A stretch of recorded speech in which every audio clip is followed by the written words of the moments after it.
Good morning, everyone. This is Biz Chicks TV. This is the place where you can find tips and tools to help you do business better.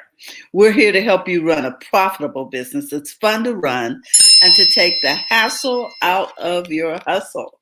And today is Friday. So, on Friday, we talk tech in English. Speaking of tech, I had to turn my notifications off on my phone.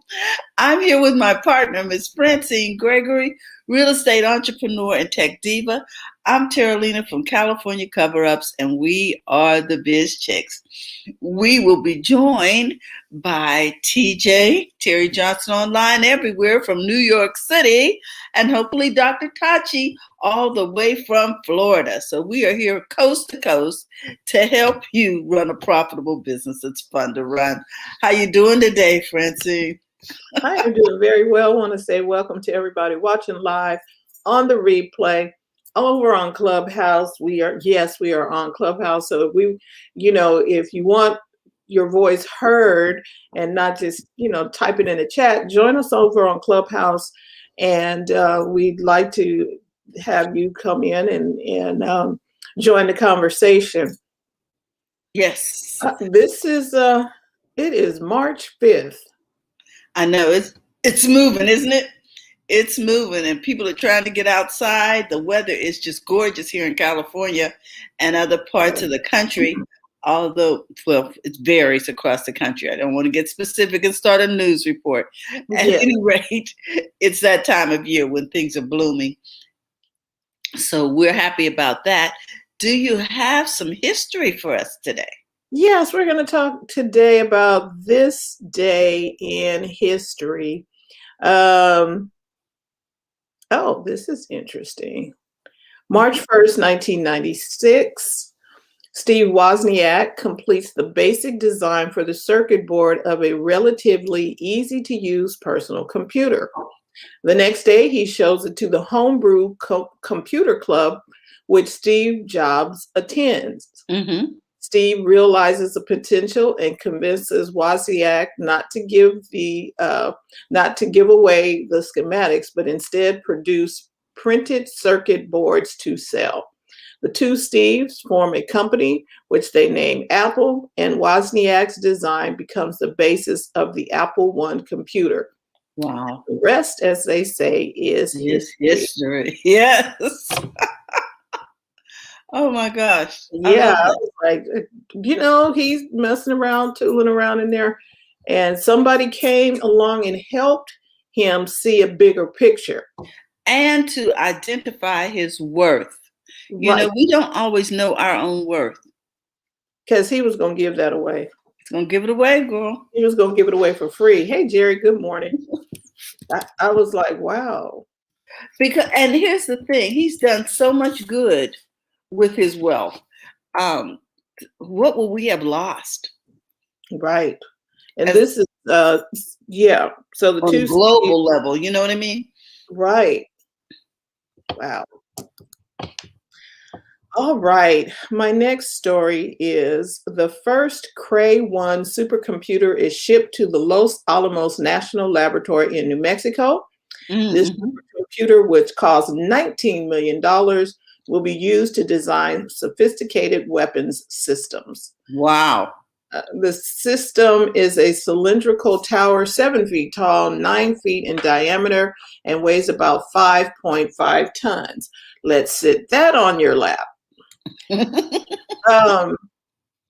The machine produced so much heat that it required a built-in Freon-based refrigeration system. It requires its own electrical substation to power it at about a cost of $35,000 a month. Wow. You want to pay that electric bill? March 5th, 1975, the Homebrew Computer Club holds its first meeting. Many people who played an important part in the early years of personal computing attended meetings of the Homebrew Computer Club during its history. Perhaps no meeting was more important than the one that took place almost exactly 1 year after the first. Steve Wozniak brought his design for what would eventually become the Apple I computer. And they actually have let me see if I can share this. they have something in his handwriting. So let me go here. I'm going to share the screen, Chrome tab. Go in there, share. See it right here? Mm-hmm. The Amateur Computer Users Group. Wow. And this was an invitation to the first meeting. Wow. What can we say?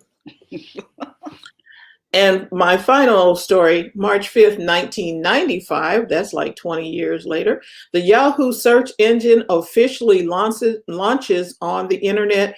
13 months later, Yahoo will hold its initial public offering at a price of $13 per share. Yahoo stock will peak at $475 in January 2000 and fall to $8.02 in September 2001. And that is your week in tech history. Wow. Good morning. How you doing, TJ? Good morning.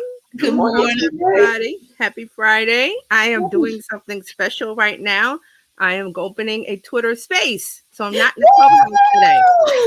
So I'm going to do a Twitter space for the tech life.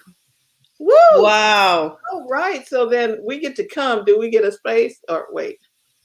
Well, if you go to Twitter and you'll see me, it'll be purple, like a purple circle, and you can join. Woo-hoo! But then you're already here, so you'd have to mute yourself or whatever. Mm-hmm. Let's test it. Okay, so you used to run Twitter Spaces over there. My gosh, this is just mind-blowing.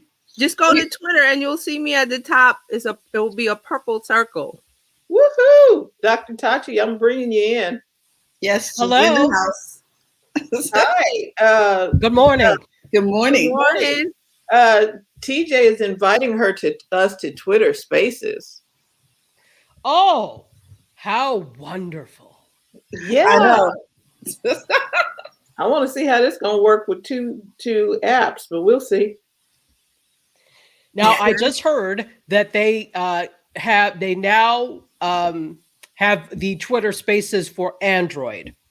Okay. Right. But you still have to be in the beta test. You still have to be in the right. So you can apply and still be in the beta tester, but now they have it for Android, although you cannot initiate Twitter Spaces, you can participate in them. Okay. Yeah. This is interesting. So, it's all very interesting. I'm looking for my little invite. TJ sent you a link. Join this live conversation with me. Nope, that's not that one. That's an old one. Just go to Twitter. Just go. Don't look for a message. Just go to Twitter itself. Okay, I'm in Twitter. And where am I going? Just open Twitter on the app, and you'll see the circles at the top. Oh, I see you. Purple web girl. Pull up and a you seat. Just tap it. Woo! Why don't I see you? Space. At the circles at the top. So whoever's doing the circles, space, there's a purple circle at the top. Okay, Twitter Spaces. Wait. No, you just go to Twitter. There's nothing else to do. Because if you're following me, I don't see you. If you're following me, my circle. Oh, that's me. Mute yourself. You have to mute yourself. We got some feedback going. Yeah, you have to mute yourself. Okay, so now if you're muted over there, are you muted? No, on I'm Clubhouse? not muted. I'm not on Clubhouse. No, I'm talking to Francine. Oh, I don't think she can do both. I think I am doing both. Oh, you are? They're both on. So, okay. The way it really works, you've been good so far without feedback. You know, what I had to do when I did that was like lower the volume on Clubhouse and then raise it. So it's really not ideal. Okay. But, yeah, it's either one or the other, not both. Right. So now, how I was going to look for one of them old school words. How droll would that be if I just told everybody to go over there and meet us on Twitter Spaces from Clubhouse? Wow, that would be bold. Because there's nobody in the room right now, so I can close the room. Right? Yes. Okay, so I'm ending the room. And I'm going over, I should put a note. We're in Twitter Spaces. Mhm. Okay, so TJ has the mic open in Twitter Spaces. Yes, I'm in Correct. Twitter Spaces because when I'm in Clubhouse on Friday, because I'm talking, I hear myself talk, and to me it's distracting because I hear It is myself talking. distracting. You all just popped up for me. Okay, so I can hear TJ. Okay, great. And Can you hear yourself from StreamYard? I can hear you. Okay. I mean, I could probably mute myself since I'm not running the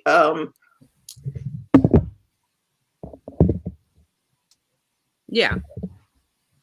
Because it's really for people who join from Twitter who are not on the live stream. Okay.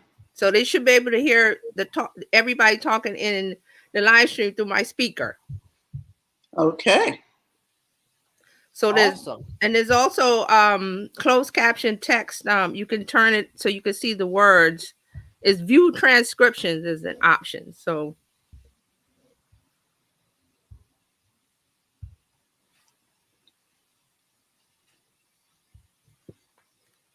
everybody's silent. Well, so I'm trying to work this out because this is We're from trying what to I figure this understand. out. See, you guys are both in Clubhouse. I don't know if you can do both. I mean, I don't know. Can you? I don't know, but while you guys are figuring that out, I got a couple of things I want to share.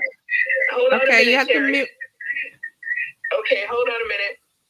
Okay, so can you all hear me from Twitter Spaces? Yes. I'm not in Twitter Okay, Spaces. so Oh, I'm not Twitter either. Spaces talking. We hear you talking Right now. from Twitter Spaces. Right, that's what she means. Not in Yes. Twitter, from here. Yes, we hear you Right, in I'm- StreamYard from Twitter Spaces. Yes. And I can hear you all on Twitter Spaces. I muted my Okay. mic in StreamYard. Okay. So hopefully Jerry Scott, can you hear me? I know you're listening in on Facebook. Can you hear me? Yeah, and on StreamYard, yeah. She's over here. She says, wow.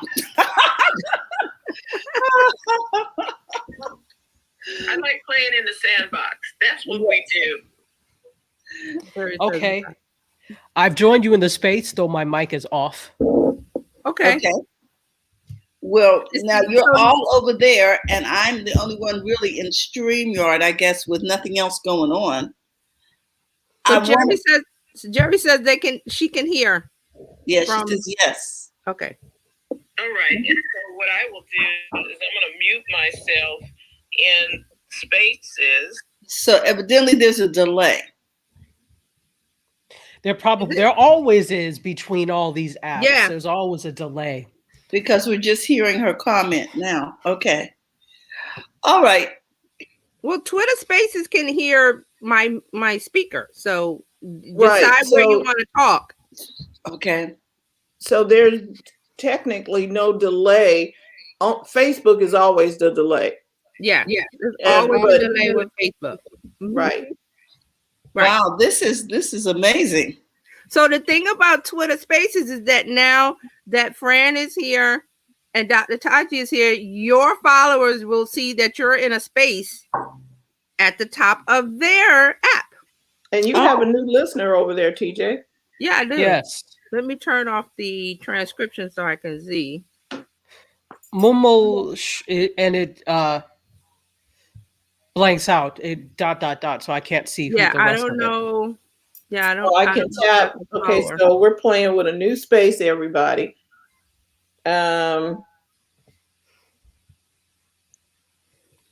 Okay, so you are prosopagynist. I'm not know what that means. You're what? It says I don't know what that means. I can't pronounce it. PROSOP. Oh, you're talking about yeah. Well, see, this is the thing. Anybody that follows me can pop in. So I don't know all my followers, so they can't speak, so it doesn't. We don't have to. So, question. Yes. Is it the followers of anybody in the space, or is it just you since you initiated the space? Okay, so my Twitter space, it says everybody that follows me. I could set it to everyone in Twitter, like the whole of Twitter. But see, the thing is, when you join, Dr. Tachi, people that follow you see that you're in a space because it shows up at the top with the circles with the fleets. And they could tap and listen. Okay. So that could be anybody. So any of your followers could come in and see that not you're in that speak, space. Just listen. They can come in, not speak. Right. They can come in but not speak. Okay. Right. So in a way it mimics Clubhouse. Yeah. So they can come in. So you see, there's one person here is a listener, the host, and I'm talking. So I'm the one that's talking. But people that follow me can come in because that's what I said. I said it as that, but I could have said it as everyone, which is everyone in Twitter. Okay, so now that'd be a good idea. So all four of us are now in your space. Wow. I just muted it, but and see, I think because Dr. Tachi and Biz Chicks are speakers, that alerts your followers. I'm not sure about the listener level. Okay. Yeah. Oh yes. And then at the bottom. Okay, gotcha. So then it also we can see people as they're joining the conversation. We can see their little circles. Okay. So this is how it's still in beta. There's only a few thousand people that can start a space. Correct.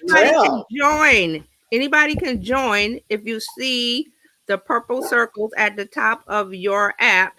You can tap it and you go in as listener only. Yes, I see the captions going too. We are honored that our resident biz chick has keys and a space. This is amazing. Wow. Between Clubhouses and spaces. Oh my gosh. So then I sent out a tweet to say that I'm doing this Tech Life. Okay. So somebody's requesting to speak. Should we? Well, I mean, we're playing in the sandbox because you still have controls of the button, right? Okay, hello. We can't say your name. Hello. You're on the air. Hello. I just want to say it. You don't have to be a follower. You can join every space you want. Okay, great. But see, very cool. I said it as people I follow, so that's people I follow can speak, right? Yes, I asked to talk, and I don't see the bubbles on the top of my app because I don't follow you. But when I search after spaces, I can join every space. Right. And what is your name, sir? First name? Jörg. Repeat that. Jörg. Jörg. You're from what country? From Germany. Germany. I thought so, but I wanted to make sure. Well, welcome. Thank you for, if you can stay a speaker if you like. We're doing, we're the Biz Chicks, so we talk about business topics and marketing Monday through Friday, 11 a.m. Eastern time in the US. And this is our weekly wrap up where we talk about tech news. So you can stay as a speaker if you like. If you have something to add, that we more than welcome. Okay, thank you. I have to go, but maybe I follow you and come again later. Thank you. Yes, thank you. We do this every Friday. Thank you. Okay, bye. Nice meeting you. Bye-bye. See? And I see Cliffy is here. Cliff, you have a lock. Cliff, you have a lock on your bubble. What does that mean? I don't know. We're learning new tricks we are learning new tricks. Let me find out about Twitter Spaces. Okay, so I sent an invite to speak to Cliff. Hello, Cliff. How are you? No, it's that I have a private account. That's all. Oh, okay. I've never seen that icon before, so that's why I asked. Hey, Cliff. How you doing? Okay. Checking in, seeing what's happening. Yeah, we're just doing our weekly wrap-up show where we talk about the tech news from the week. And so I decided to start a Twitter space because I think I got it like a week or two ago and I did one and I just like, there's so many things to do. So I just like, okay, I'll test it later. So I thought today was the perfect day. Wonderful. I will be listening. Thank you. Hey, great. Thank you. Bye. Let me say one thing. I'm not liking the interface on Android. I don't know what it looks like on iOS because it's only for iPhone. You can't get it on iPad, apparently yet. Okay. Does it take up the entire screen? No, just the bottom. Okay. Just the bottom. Okay. That's my just Twitter. the bottom. And you have dark mode, so I don't have it on dark mode. You see it? Put your phone up, Terry. Okay. So we can see better. Okay. It's the same. I don't like it. It looks better in dark mode. Okay. Well, I do dark mode because of the glare. I always said everything to dark. To dark mode. But it looks better in dark mode, to be honest. Don't dark mode at all. I just, today. Because it's like... Today. Oh, okay. Glare. Okay.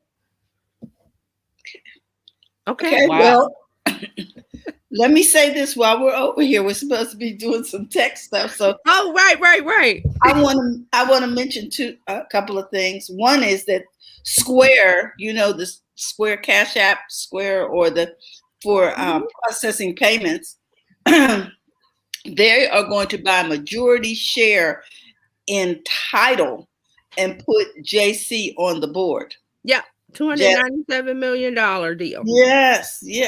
So I thought that was interesting. Impressive. And then the other thing is Netflix. Netflix has this fast laughs. Did you guys see that? Yes, that was one of the things I was going to bring up, but let's talk about it. Yeah, let's talk about that. Have you seen it? Yeah, I haven't. Hold on. Let me open it up. It's a TikTok-like clone for Netflix, so it has little clips. Yeah, I don't know if it's as much like TikTok because it is short stories or short clips, and it of their movies though. It's you know vertical. What I mean? What? It's little clips to get you to watch a movie. To watch it, yeah. It's not like Terry, you might want to not show whatever that was showing just a moment ago. It shows through the films. And you go through just like TikTok with your finger, you just flick through. And then if you see a movie you wanted to look at, then you can go there. But you can share it. I don't know why they compared it to TikTok, TJ, because you don't get to see, contributors or you know what I mean? Well, that's why I said it's like a TikTok-like clone because it is Netflix didn't have a stories feature at all in their mobile app. And it also imitates TikTok, but you don't make any videos. It's not. You don't get to load anything. It's all their stuff. It's Netflix having another place to push out content to get you to watch Netflix. So it's like a short Quibi. No, let's not mention Quibi. Yeah, it's not. Yeah. Can they fade away? They fade away? No, they won't. They will not. Didn't somebody buy them? And Roku. They went to Roku, and Roku is looking to purchase more original content from them. Okay. So they're not going away. Oh, okay. But can we stop saying Quibi? We'll say Roku, whatever. So basically, let me put my video back. So basically, this is all about short videos all over the world because YouTube is doing shorts. Facebook is doing something. Snap is doing short videos. TikTok is doing short videos. Everybody's doing shorts. Okay. I love it. I love video. Yeah, video is my thing. The other thing I wanted to share with you was this expanding phone. Let me see if I can. Basically, let's see if I can show the video. Let's see. Add this to the stream. And let me go over here and see if I can get this video to work. Just a minute, guys. And also, your Twitter Spaces that has emojis that you tap It's the heart plus, and when you tap it, the emoji covers your little bubble for a second. Oh, okay. It's the heart icon with the plus on it. Okay, let me go over there while you're doing it. I'm going to run this video. Is that okay, guys? Yeah, go ahead. Yeah. Go ahead. We've seen foldable phones. Now it's time for rollable phones, expandable phones. I'm not exactly sure what we're calling this format yet. It's the first time I've got my hands on a real working version of it. You just swipe here on the Gary, power button. you need Yes. to mute yourself. 6.7 inches to 7.4-inch tablet. Like a folding phone, the point is to combine the convenience of a regular size smartphone with the bigger screen of a tablet. So if you're working or watching a movie, you can switch to that bigger screen. And Oppo says it's experimenting with letting the motor stop at any point during the expansion so that the screen can adapt to fit any kind of video. Now, I think they've done quite an elegant job of this. You just swipe up on the power button and the phone opens up, and swipe down on the power button to close it again. There is a little bit of motor noise, which you can hear in a quiet room, but I don't think it's too distracting. And obviously, I've tried squeezing the phone to force the motor, and when you do that, the motor just kicks in and closes the phone. With flexible phones, people always ask me if there's a crease on the screen. And yes, on this phone, there is a crease on the display where it rolls inside the phone. But just like with the folding phones, when the screen is on and you're using the device, you don't notice the crease at all. And the screen doesn't feel spongy or flexible to type on. It's solid behind there. So it's just like typing on a regular phone. There aren't any scratches on this display from the mechanism, but then it is just a concept phone that I think has been kept very safe, and it hasn't been out in the wild, although Oppo says it can open and close more than 100,000 times without breaking. Now, because this is just a concept phone and isn't going on sale, some of the key questions about how this would affect battery life, I can't answer at the moment. There's also no selfie camera in this model, so where could they squeeze one in? Would it be water resistant and dust resistant like a regular high-end phone? Samsung's Galaxy Z Fold 2 is not. And of course, how much would it cost? Other companies, including LG and TCL, have teased that they're working on a very similar rollable phone to this, although Oppo is the first company to get a working version in my hands. They say they developed this independently and have applied for lots of patents for the technology inside it. But they're not going to sell it. So I asked the company why they're showing it off. Oppo believes in only bringing products to the market when they meet a really strict product testing process. And at the moment, we haven't pushed this device through that just yet. It's to show our innovation and our forward thinking into new technologies and just showcasing what the future of a smartphone form factor could actually be in the coming years. It's always exciting to see new formats come to the market, whether it's foldable devices like the Huawei Mate X or something like Microsoft's Surface Duo, which is two screens hinged together. But they do typically also come with a hefty price tag, far in excess of £1,000. It may be that we don't see many of these out in the wild until the price shrinks. Okay. Interesting. Yeah, I just thought that instead of a folding phone, the fact that it expanded, I hadn't seen anything like that. You guys probably have, but I thought that was unusual. Okay, so yeah, that it would just roll like that. Was the first farmer. Like a So little. I have seen the same idea with televisions, you know, the concept with televisions rolling in like that. So that it is possible, obviously, because they have the concept phone. And I'm kind of glad it's going to remain a concept phone. They set up to 100,000 times before. So then in 100,001. Yes, you're out of luck. I don't like the idea. I don't like the idea of these new foldable phones, to be honest, because again, something usually will go wrong at some point. And so to spend that much money on a phone only to have to fix it, and you know, if it's out of warranty or something, because it probably goes out of warranty. It will be. Yes. Of course. And then you have to pay to fix it, which is going to be exorbitant in terms of cost. I know I seem like I don't want these people to win, but not when it doesn't make sense. It's cool and it's a great concept and I love the innovation, but I don't think that it's very practical. Who asked for it? Nobody. Who asked for any of this rubbish? Nobody. As bloody usual. Truism. Nobody really asked for it, TJ. That's a good question. I heard something during the course of that video that said the one of them is foldable and it doesn't keep the dust and stuff out. I was like, how are Yes, you making it's that? not waterproof. It's not. And it's not waterproof and it's not dust proof. And And neither is this roller one. The right. expensive Well, we one. didn't expect the roller one to be, but the other ones that are selling, you expect those to be dust proof and waterproof. Or at least water resistant. Something. Just Well, you'd also expect the hinges to work and to be pretty durable since you're folding it. Most guys are putting it in their back pocket and sitting on it or whatever. We're throwing it in our purse. We don't want stuff to get up in that where bins, what do you call it? crease. The hinge? Thank you, in the hinge. Yeah, that's the word I'm looking for. Thank you. Anyway, it's nice looking, and they did. Yeah. My whole thing was if you were not going to sell it, why are we? I mean, I'm sure they spent a lot of money paying the research and development team, and they paid a whole bunch of people money for something they're not going to use. Well, we don't know that they're not going to use it. They may be selling the patent. They may be, you know what I mean? There are other ways to make money on it. Selling the technology to someone else. And here's my question. Will we, by the time they get it to wherever it's supposed to be, will we still be on phones or will we be on something else? I don't know, dear. All I know is that, they've got this concept and this one actually works and you're getting to see it.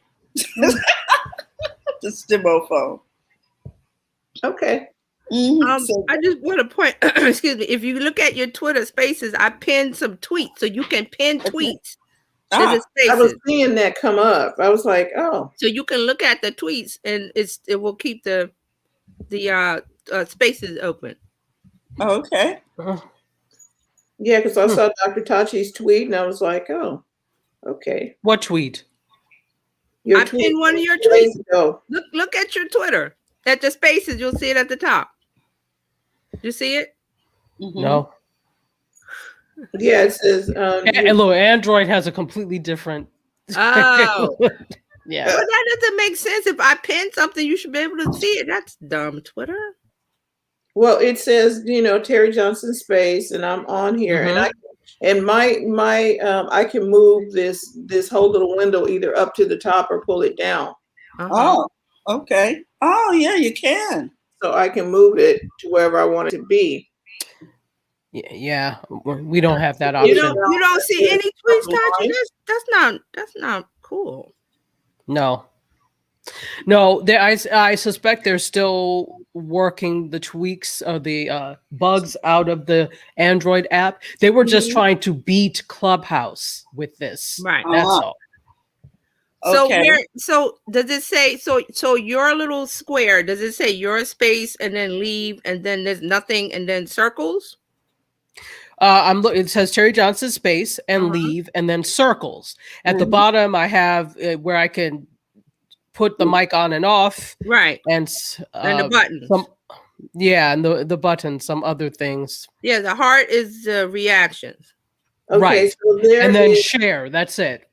Okay, so well, that's not Twitter. That's not good because if you invite Android to the party, let them have all of the accoutrement. Functionality. That's a good word. I like accoutrement. It was the first word I could think of. Like, so let them have all of the things.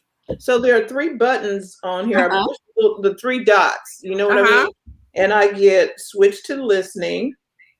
Adjust settings. I need to push that button and see what happens.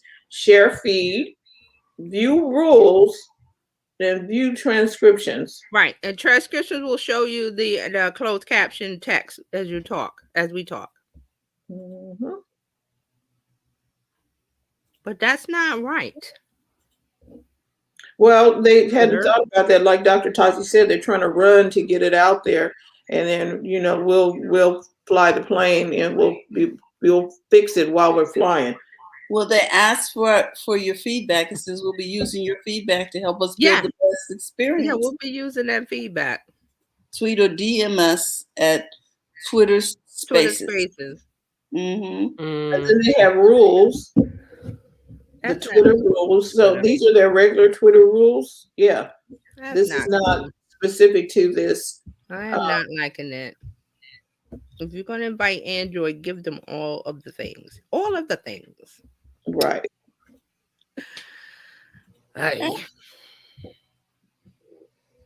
Oh, you said hi. I saw something pop up. Who said hi? Oh, I'm looking at the transcriptions. Never mind. Mm-hmm. Oh, transcriptions. So that's like closed caption. yeah. Yeah, that's exactly what it is. Now that's good. Yeah. That is good. Can a person participate by responding if, you know, like maybe you're listening in the room and you really can't talk because of whatever? Can I type a response? Probably not. No, you can only send a reaction, which is the heart plus icon, the heart with the little plus on it. And Jerry So says you either speak or you put up one of the little reaction bubbles like that. I can invite somebody via DM, share via tweet, copy a link. Because I sent out 2 tweets saying we're in the space, and then anybody that goes into the app will see that there's a space going on because there's the circles at the top, the fleets, they turn purple, and you tap it. okay, so there we are. I'm showing this because Jerry said she's streaming us to her TV. So okay. Good stuff. Mm-hmm. So, yeah, I watch Mediascope on my TV. Oh, I didn't realize that. Yeah. Yeah. The Facebook Watch app. Facebook has that watch. Right, on I know I have it on I have it on the Fire Stick. Yeah. Oh, okay. So you just I pull it up and there she is. Or anybody that's doing it live. Yeah. Yeah. I did know, but most of the time I'm so engrossed in whatever that I rarely do people's lives on the TV. I guess I could, but because I also I do yours. I don't do everybody. Oh, okay. Okay. Well, I feel special then. Thank you. Other than that, I'm not using the app. Yeah, it's a nonsense app if you ask me. Yeah, I just use. I'm like, oh, I want to put, I want to put it up the big screen. So, hey, Mark's here. Mark's in Twitter Spaces. Hi, Mark. Him up. I invited him up, and we are just going. Look at the time. We got what time is? Oh my, 8:44. We're early. Normally we'd be. We're doing pretty good here. Hey, okay. I just saw the time and went, what? Now I invited Mark as a speaker. What happened? He hasn't. He maybe he declined. How does that work? Oh, I don't get anything. I don't get a. Keep it down. There he is. He said, "Keep it down." Hey, Jill. Hey, Mark. Hey, Jill at Breathing Space. Join us over in Terry Johnson's Twitter space. Yeah, you have to use the mobile app and go to Twitter. Right, and then you'll see her up at the top in the purple. And Jerry Scott, you too. Everybody who has a Twitter account can find Terry Johnson online over here. Now so I don't get to get an invite to have my own space. No, because I signed up for the beta like last month or so. I forgot when it was. They had a link for the beta too, and I just didn't look at it. Me too. Oh, okay. Me too, but there wasn't a way for me to even look. She says Twitter what? She says Twitter Spaces. Oh, do you not have a Twitter account set up? Okay, so this brings the question is, which one will you use? And our standard have Twitter. Then so that's the question. Where will you go? Do you go to Spaces or do you go to Clubhouse? And it goes back again to where the people. Oh, Mark wants to talk. Go ahead, Mark. The sound quality on Clubhouse is much better. Okay. I will say that. Good. That's true. I felt like I felt like it was an echo chamber sort of thing, but I thought maybe it was because we were in so many places simultaneously. It feels like telephone also. That's what it feels like. It sounds a little telephony. Little tinny. Yeah. I need to listen a little more, but that's what it sounds like upon first listen. Right, and realize that I'm doing something we're not. This isn't what it meant to do to go on a live stream. It's really supposed to be me talking, to my phone. But, well, why not? Why not? Mhm. But even why are we not thinking about those things? No, Carrie? we should. I'm just saying that's one of the things. Yeah. I think that even though that we're doing it that way, it still shouldn't sound tinty. Mm-hmm. Well, I think it's just great that we can do it. There's so much. Things are just happening so fast. So back Indeed. to my original comment, I'm thinking if your people are over here and you interact on Twitter, then perhaps this is the space that you need to be in. Like if you do a lot of activity over here and people are engaging with you, then use this. If you are on Clubhouse, in Clubhouse, you get to meet a lot of new people over there. That's true. It's a different vibe. I definitely will say that Clubhouse is a different vibe and feel from this. It's totally different, even though it's both social audio and you can talk to people using a phone. Clubhouse is a different animal. Totally. So you can have maybe you have one day, maybe we do coffee thoughts one place and then do tech and whatever on spaces. You know what I'm saying? Because you talking to different audiences. And I think you're going to get more people that want to actually, raise their hand and go to the mic and speak on Clubhouse than here. Right. I have that feeling. Right. Because we have the Curious George people. Yeah. I wonder what happens today. Curious George people. I like that. So it's the man with the yellow hat. I wanted to try it and see how, it went. So it went well. Okay, so TJ, you got anything else with social media, or you just? Tons. That was just the thing I wanted to start and say I started the room. So yeah, you started the whole thing.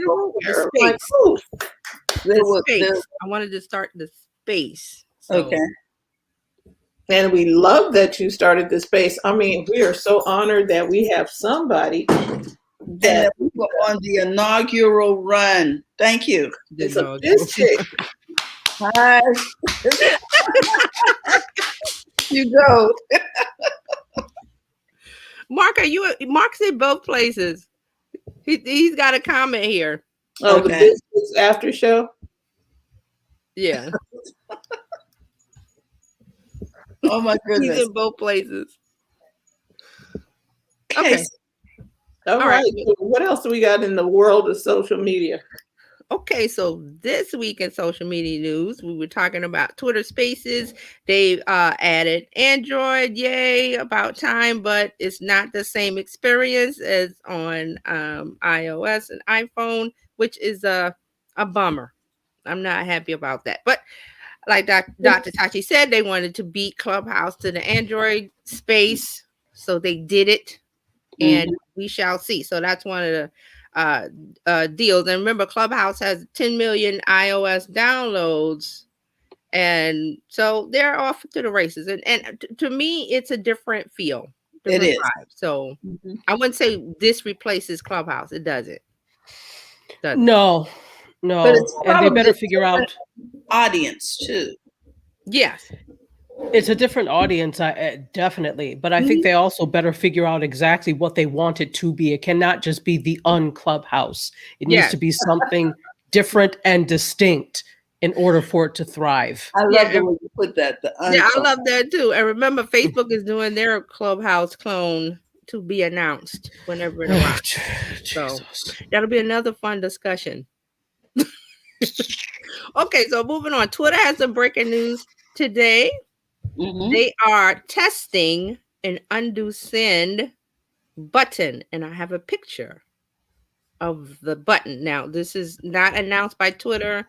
It's the person that she looks at the codes and she finds what they're doing under the covers, so to speak. So I'm going to share the screen, and so we can see this button, this undo button.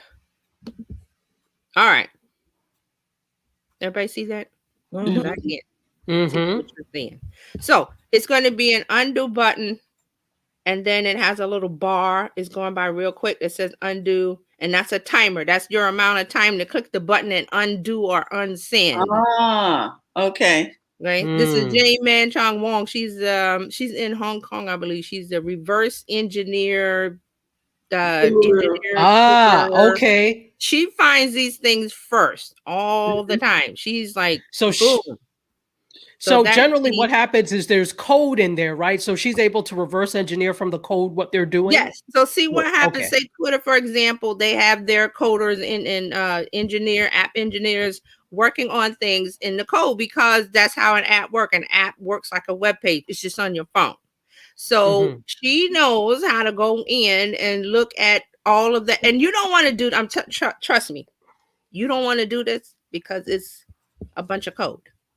So she knows what to look at and say, oh, that's different from that, or that means that, or that means that. So let her do it, because I'm like, you don't want to look at code. You'll cross your eyes and you'll shut the computer. She's the one sitting in the chair on the Matrix watching the. She likes doing this.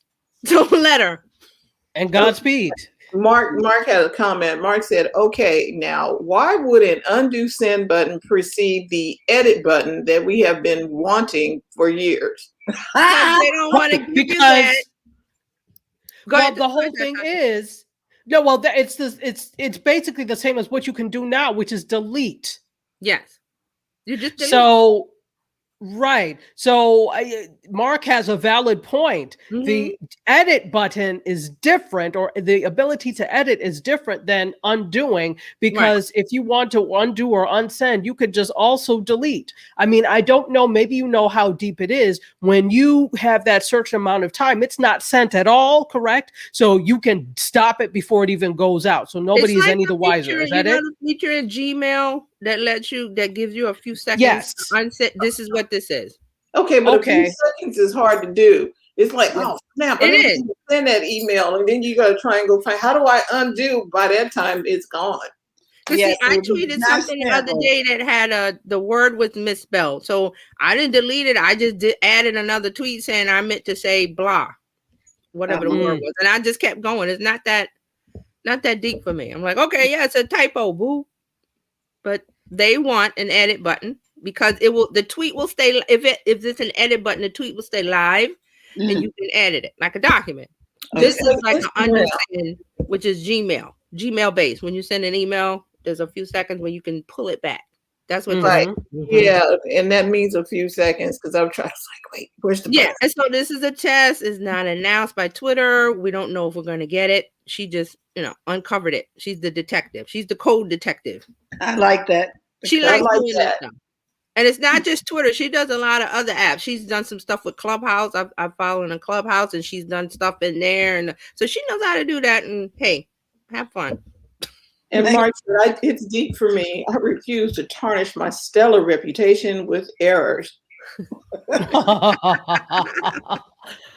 Mark Ward, what would we do without you?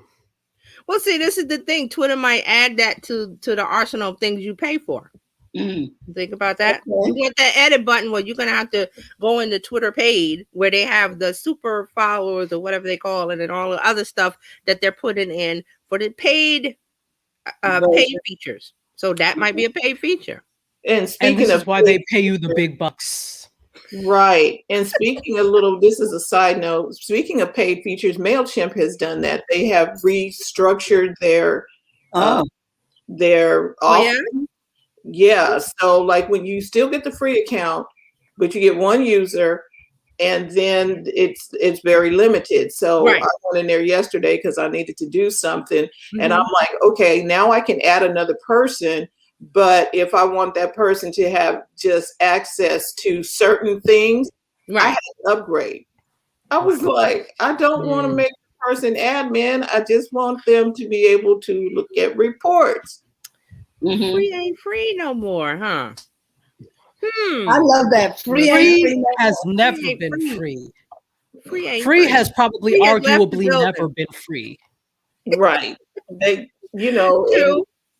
and they want you to incrementally go up. Well, you can get that with our next package. You can get that feature. I was like, I'm telling you, this a la carte is going to take us to the full house if we don't be It's careful. already killing us.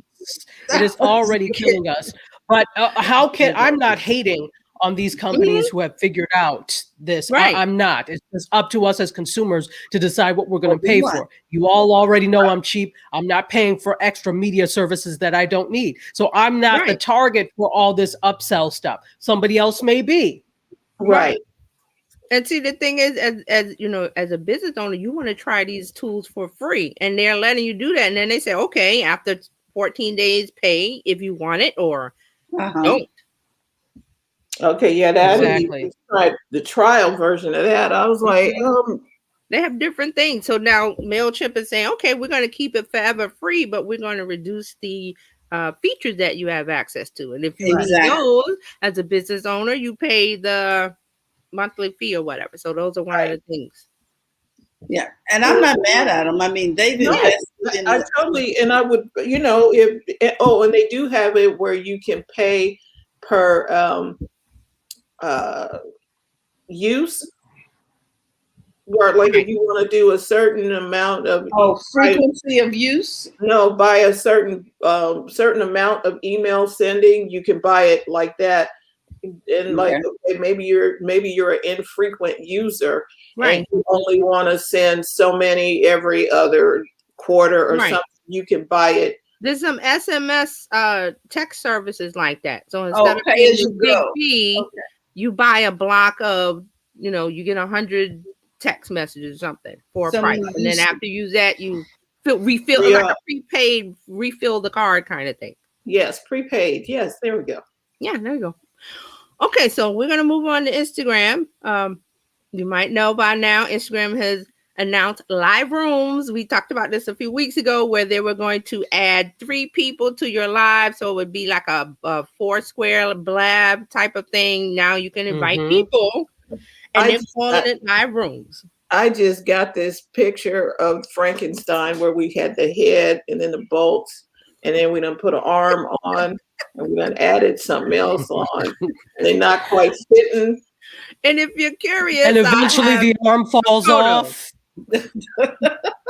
This is what you'll see when you want to go live in a room. There should be a pop-up screen, and then you have requests, and you can send an invite, and then it goes into a 4-top or 4-square view. People are excited about this. Oh, okay. Wait a minute. So, this is go live in a room. So wait. Yeah, so this is the option when you want to, you know, go live in a room and then add the 3 people. So we have actually so this is to say that we have Instagram rooms. They're calling it a live room. It's IGTV, go live and add 3 friends. That's what I call it, but they're calling it live rooms. So you can now, just like we're in StreamYard, you can basically do that over in the room and people can watch. Is that what I hear you saying? Okay, so it's a streaming feature in... It's IGTV, it's Instagram Live. Sorry, it's Instagram Live. But instead of you and another person, it's you and 3 people. And there's 4 squares instead of 2. That's all it is. Okay. So you could go live before with a person. Yes, I thought you could. Okay. So I was thinking like, okay, yeah, I can add 2 more people. You whoopee. Well, now you can have a panel, I guess. You know. So people are excited. So I guess they can have a webinar on Instagram Live if they wanted. Bring people in, yes. So where is the live button found? Because that is another. Okay, it's at the top. Hold on. Oh, the plus. Yes, I'm going to my. Okay, and then you go live down on the bottom. Add more. Bottom, there's a little scroll, post story, reels live. If you have it, you'll see the option for the room. I don't have it.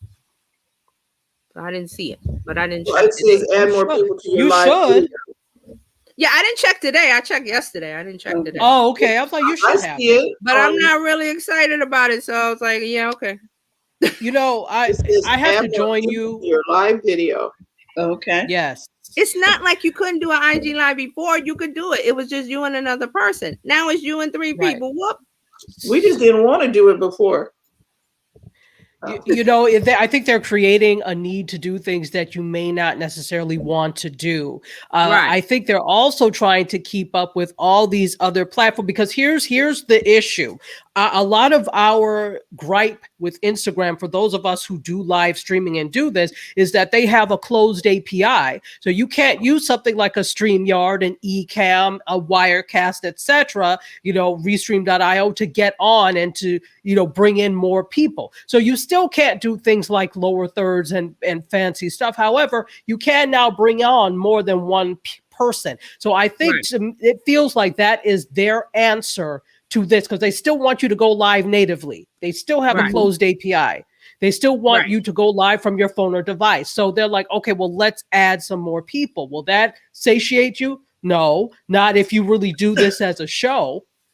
No, it won't. But I think it's cool for people who have things that originate from IG Live from IG Live, that their thing. I know some people, these guys that do a show called The Gentleman's Corner, and they've been doing it ever since, late last year or mid last year.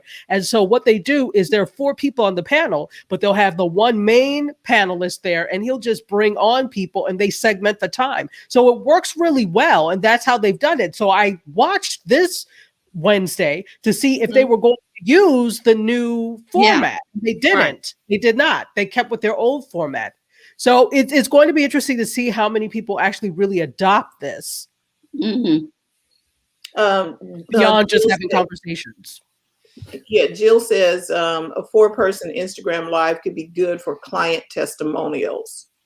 Yeah. Right. So this is more about from Instagram. They're saying that the new feature will allow creators to explore more creative avenues such as hosting talk shows, jam sessions, and tutorials. It will also give business savvy users the ability to increase reach, grow ventures, and earn more money when followers purchase badges, shop items, or donate to fundraisers. Because remember, when you go live, there's all those little things you can do. If you have a shop, you can feature your items. People can buy badges, and you get the money from that, which Instagram is letting you keep 100% for now, but they'll want their share in a little bit.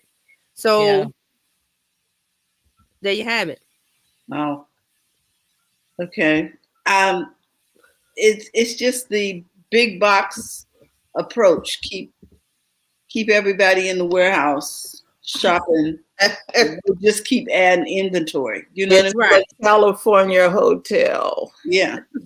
So that's your favorite place. So Instagram says they will also be adding in the future interactive tools such as offering moderator controls and audio features. Because right now, if you block someone, they cannot join your live. So that's like one of the privacy issues. If you go live, the people that you blocked in your Instagram, they cannot come into your live. Well, that should make sense because you block them for a reason. Why would you want them there? Right. But that's just for, people need to know, like if I do a live, people I block cannot request to come in my live. And I don't know if they're notified. I don't know. Okay. They shouldn't be following you if you blocked them. But anyway, Mark says the new Biz Chicks Friday model. You only see or hear one of the chicks for free. You have to pay to add each additional chick. We laugh. I know. but that might be a thing, Mark. Oh my goodness. And thank you for cementing that idea in their heads, Mark. Oh my goodness. Okay, we're gonna move on to Facebook world. Oh my gosh. Yeah.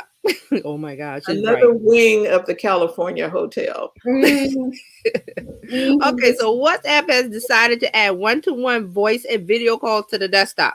So now you can do those things on the desktop the same way you did them on the app.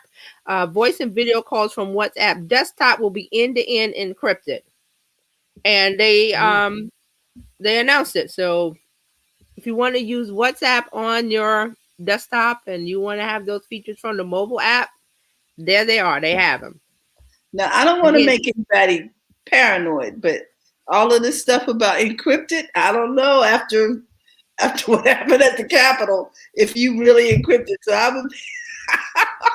Okay, Well, so I've heard stories that WhatsApp is not really, it's not the top level of encryption, like Signal and Telegram, those apps, they have the top level of unbreakable, well, not unbreakable, but close to unbreakable encryption more than WhatsApp.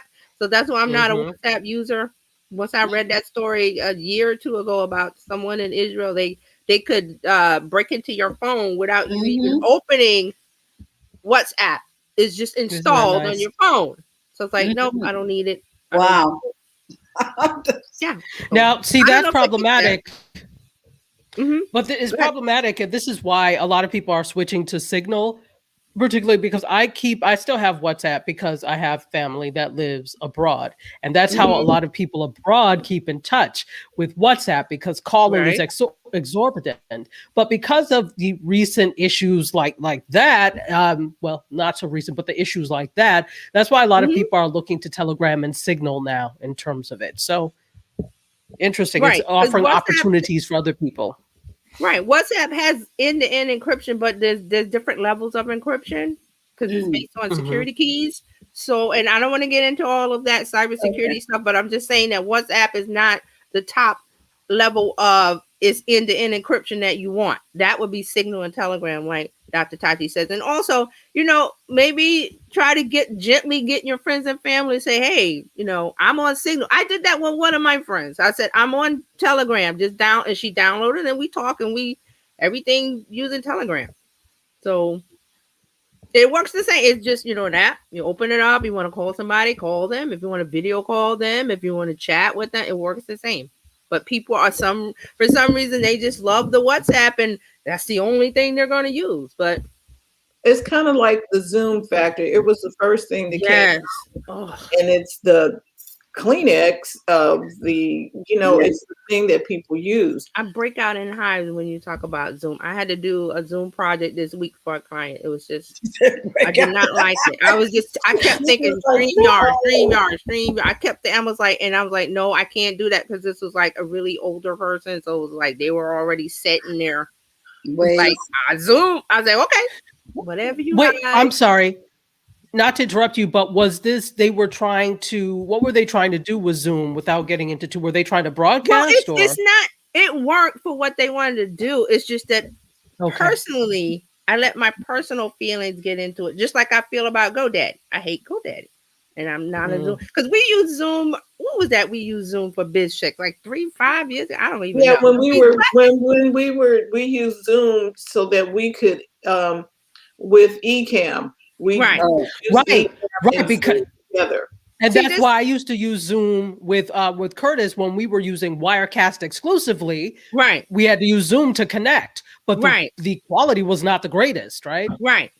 But see, it's just that the Zoom was two people talking, but there were other people listening, and they didn't really need to talk. So I didn't see the need for Zoom, because I'm like, the only two people need to be on the screen talking. Oh, okay. Yeah. The other people can't interrupt. So, but I went with it, and I was just like, I'm just not a Zoom fan. That's just me. Zoom was difficult. Zoom is still difficult. Like, it was so many bells and whistles I had to check. I was like, okay, I got to make sure the security and this and clicking that and that. I was just like, and so, like I said, it was a short notice thing, and I didn't have the time to train and say, let's do this. Because this is what I do. I was like, let's do this on StreamYard, let's do this. Because it's easier. And there's only two people talking, so it's not, everyone didn't need to talk. So it wasn't a meeting, but they used it. Right. It was more a StreamYard thing. Right. So anytime anybody asks me something about Zoom, I said, well, let's use StreamYard, or I push them away from it. But that's me just too. Because I'm like, Zoom is just clunky. Zoom is great. But they love it. But the public, they love it. So because it's low-hanging fruit. Yeah, that's all they know. It's like Google. There are other browsers out there. But nobody talks about it. It's just become the word Zoom has become lexicon for video call or video just like meeting. Fran just said, That's all it Kleenex, is. Xerox, Kleenex, Zoom. Xerox, exactly. It's all people know. So it's low-hanging fruit. It's not that it's the best. Right, it's not. So and it's also cheaper than some of the other options. That's right. Well, okay. Just real quick, I was going to bring up Slack. I love Slack. And I always tell people, well, what's your purpose for the video meeting? Well, we want to have a private blah, blah, blah. I said, you should set up a Slack because you can talk, email, video, this, call, that, and it's free.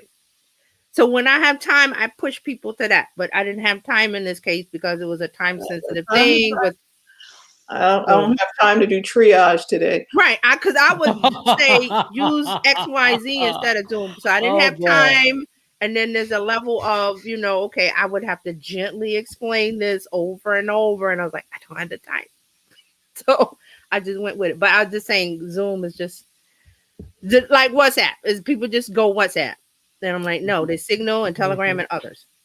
All right, so that's what Mark has a comment. Let's He said too many apps and continued enhancements. Just plant the chip in my head and get it over with.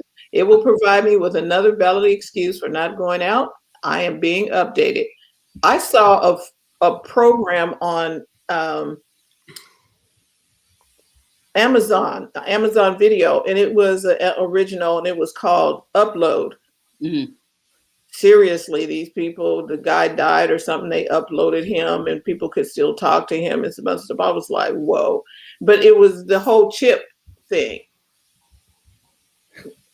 I don't know, Mark. I don't know, man. I don't know where they're going to put you. And, they had to go anyway. Okay. Apocalypse now.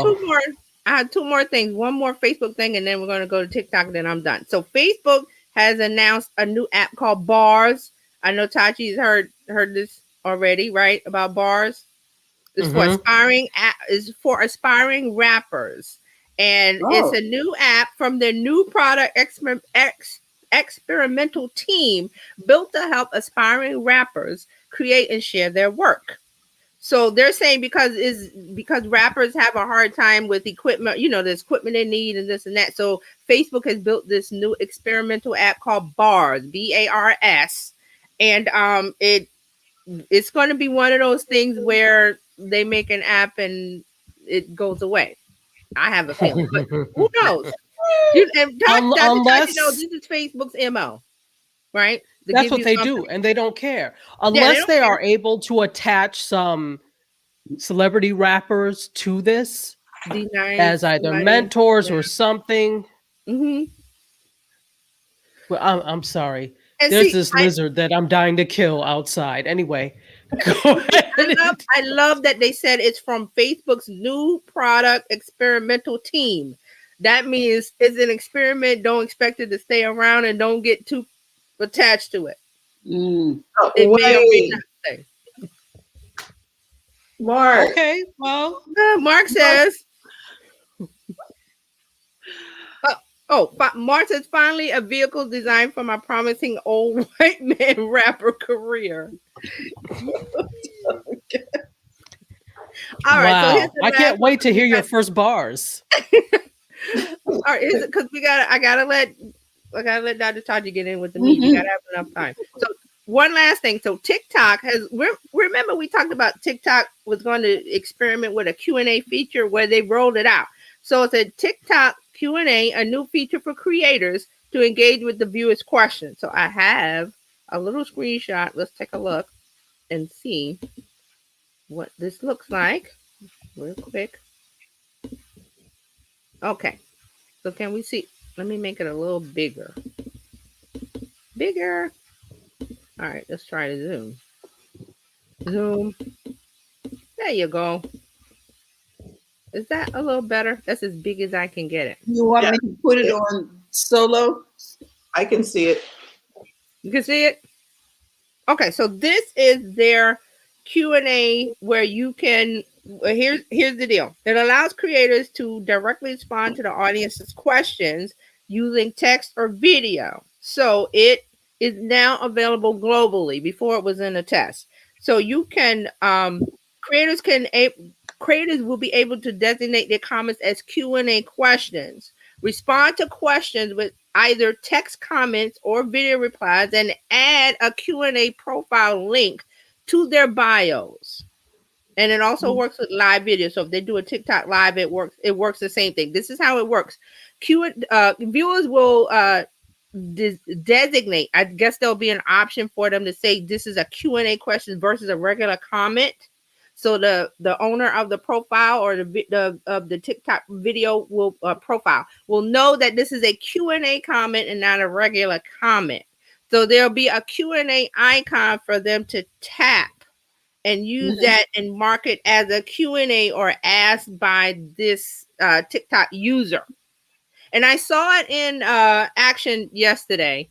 So in the comments, the owner of the TikTok video, of that particular video, someone made a text comment and the owner sent them a video response in the comment. And it had the person's question at the top left of the screen. So you could read the person's comment, and then the owner of the TikTok profile did a video answer instead of a text answer. Does that make sense? Yes. Did they do it while they were live or? Well, no? You can do it while you're live, but you can do it when you upload a video. Say it's your TikTok profile and you upload a video. Well, someone has a question, they mark it as a Q&A comment. So you can pin it and do a video response. And you can see it in the comments. It's nested in the comments. You'll see a little icon. It looks like a video. You tap it and you see the video response. Okay. Okay. That's cool. I like that. All right. So, and that's it. If we don't have any more questions about the TikTok or anything. Okay. And that's this week in social media news update. Ba-dum-bum. I'm done. We need a song thing after that. Oh my God. Okay, so Dr. Tachi, what's up? There was a lot of globes and everything else. Let's see. Yeah. I just have a little bit for you. So with move over there. Oh, no worries. Yeah, Bridgerton. Okay. Let's talk about Bridgerton. So we already know they've been greenlit for season 2. They are the hottest thing walking since sliced bread. The sliced bread walk, I don't know, but it sounded good to me. But there is now Bridgerton merch. Did we know this was coming? Really? I did. I did not. I'm not shocked. I'm not shocked. No, I'm not shocked. I'm not shocked at all, because usually with the success of a television show or film, all the little merch starts to come along with it. And so it's such a huge, it's wildly popular, but there are also very cult followings to this, all the little sayings. And so Mina Harris, the books have been out for years, because the books have been out for years. The books have been out for years, but let's say it in vernacular. Don't nobody read, okay? So I do. We do, but the average person is not reading. So they never heard of Bridgerton. Cult following. I meant for the cult following. For the cult following. Yeah, absolutely. Right. Not the TV show. Right. Yeah. So they've known about this for years, but the rest of us are just getting hip to the books books because through the television series. And so there is merch. Mina Harris, who is Vice President Kamala Harris's niece, has designed some merch for it. Now, but to this I say, is that all? I'll show you. Let me share my screen. Yes, let me share my screen. I'll show you an example of this. Let's go. I am going to share my tab. All right, and now you shall see. Can you all see? This is an article from Marie Claire. Do you see this? I can add it to the stream. Add it. Yeah, there you go. Oh, wait, did I? Oh, I'm sorry. Oh, you see it now. Okay. No, now. Okay. You see it? You got it? Yes. Isn't that little logo right there? What's it say? It says "I burn for you." It's a white tee That's a lie from that says I burn for you. But that's not it. Let me scroll down. Here's another one. A yellow sweatshirt type that material that says, if there's a scandal, let me say it in the Bridgerton voice. If there's a scandal, I uncover it. That's all. So that's Lady Whistledown. Lady Whistledown. Yes. With Lady Whistledown. Yes. Whistledown. And so those are the two examples. Let me stop sharing. To which I say, this is the bloody best you could do. That's what I'm thinking. I'm like, it's just text. Waiting for it's just text. It's all these sayings. It's supposed to be loungewear. So the line is loungewear and it has all these sayings. But here's my thing. It does not even equate in a fashion sense to Bridgerton. So if I were to do it, I'm like, all right, well, can you at least have something with some little lace doily collars, or if you're going to do it that way, something that equates and says to the mind, go ahead. Sorry. Here's an idea. If you're going to do text like that, it's fine. But if she had taken, the wisteria is a theme. That's the name of the flower, right? The wisteria. Take a little like an arch, and then put the text under it. And because you by looking at the wisteria, or even put Bridgerton in it. I don't know if she could do that, but it was just plain. It's just text. Okay. That was somebody went to Walmart, got a sweatshirt and ironed on some text. Exactly. I could have done that. And let me tell you, because your name is Mina Harris, there is a lot riding on your shoulders, sister. I needed to see some corsets. I needed to see some stuff that was kind of Bridgerton-esque. All right. I needed to see a little bit more. And if you're going to do that, go ahead. Speaking of that real quick, I somehow fell into YouTube, and there's a woman on that she does costume stuff. So she did a whole Bridgerton series. Like, she remade the corsets and she remade the dresses and everything. So that, yes, ties in with Bridgerton. This is just text on a t-shirt or an envelope. And I don't even mind you. More themey. More on theme, absolutely. And my thing is, if you're going to do this text, because it's a period piece, I would suggest you not do it on wearables.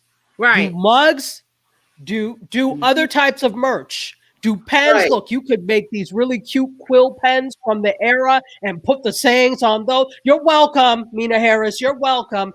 That's what idea. If she was going to do with the text on the envelope, how about to do a whole Bridgerton series? Stationary. Hey, look at you! You're thinking now. She could have had Bridgerton stationary. How about a diary? Yes. Journals. Yes, a diary. Stationary and diary. Flourishes.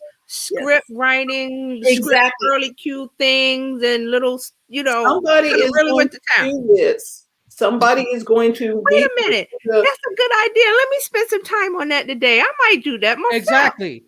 Shut up. Stop talking about it. Shh. The views expressed. I'm going to do the Men in Black and see Flash.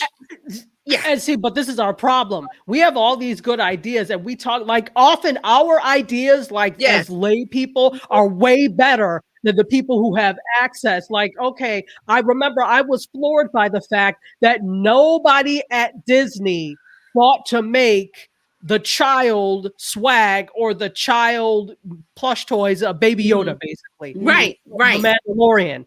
It took for people on Etsy to hand make stuff before and then when they did come out with something, we were like, that's it? This is the bloody best you could do? Somebody ought to be fired. And they have the imagery, they have all of the they have the licensing for the characters already. Mm-hmm. Yep, they have all the animation drawn up. They've got people to do that. They weren't thinking that. It's just downloading the SGV. What's the problem? I did one for a kid for their birthday party. I just downloaded it and pressed it onto the board. It's not that serious, people. Okay. They should have had plush toys from before. This is a part where marketing, where you have to be on the ball, on fire, listening to what the people are saying online. Because we could tell Baby Yoda. I was like, people just exploded their minds over this Baby Yoda. And Disney, you should have said, wait a minute, something going on with Baby Yoda.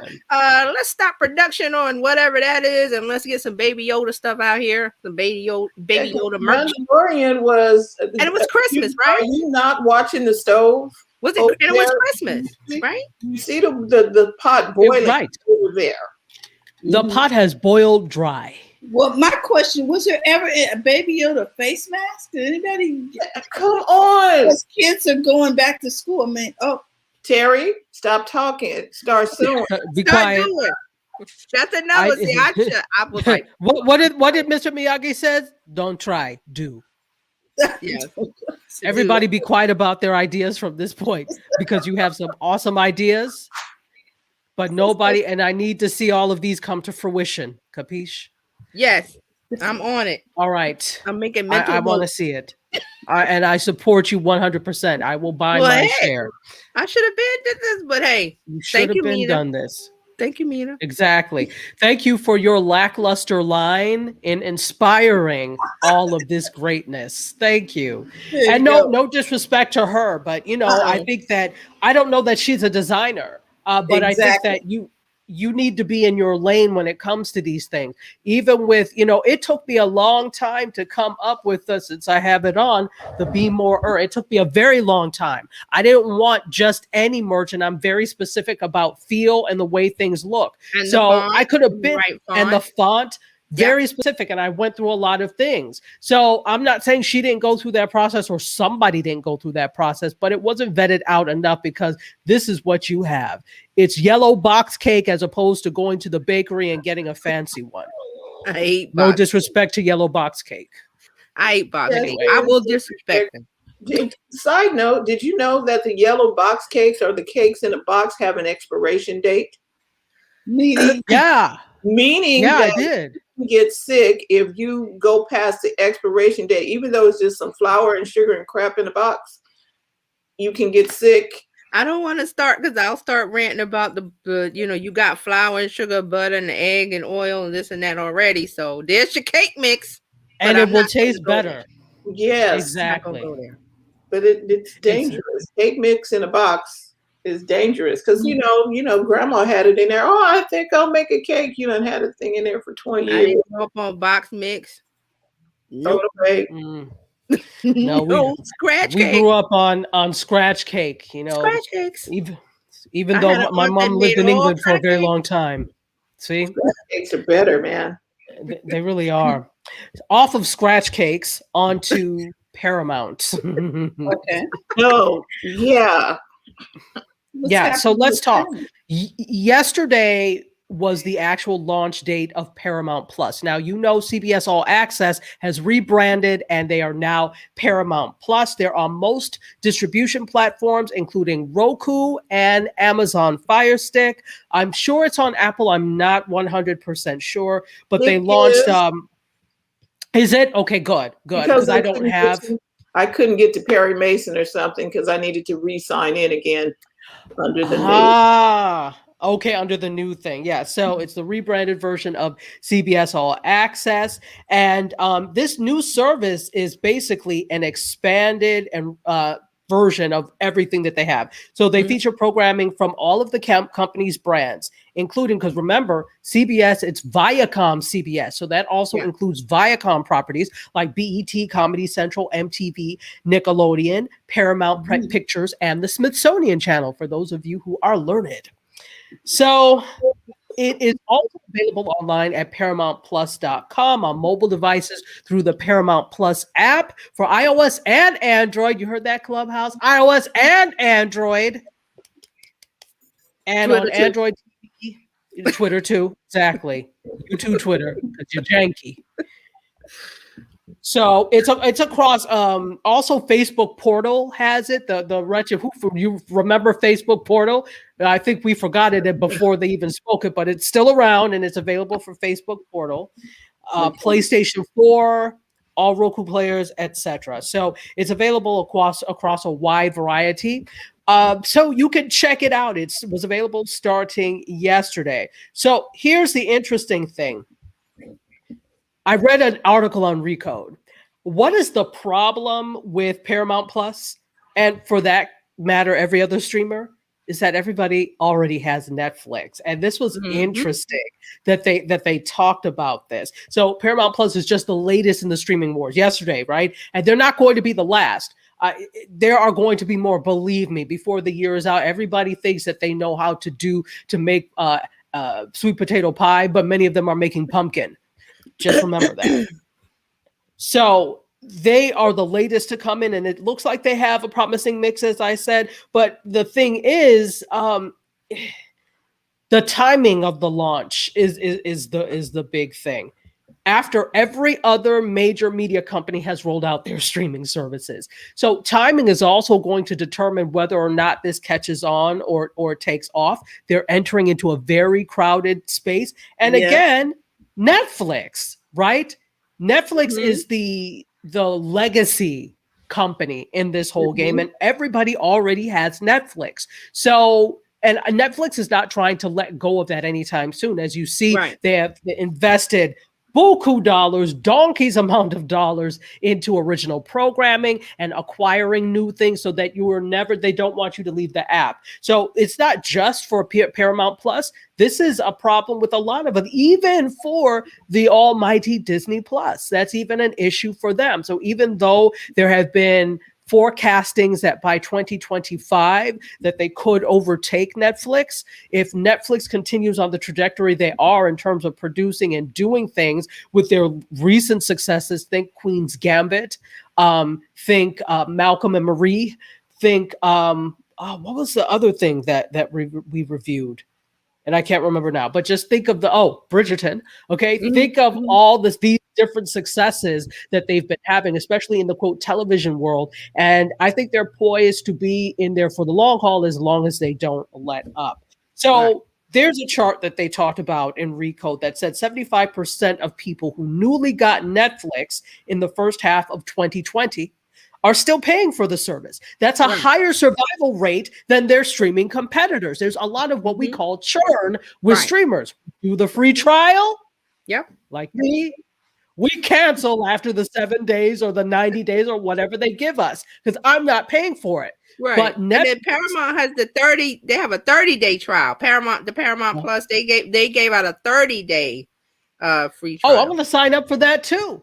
It's 30 but days. On day 29, cancel. You shan't see me there after day 29 because How much is the service? How much is it? For Paramount, that's a good question.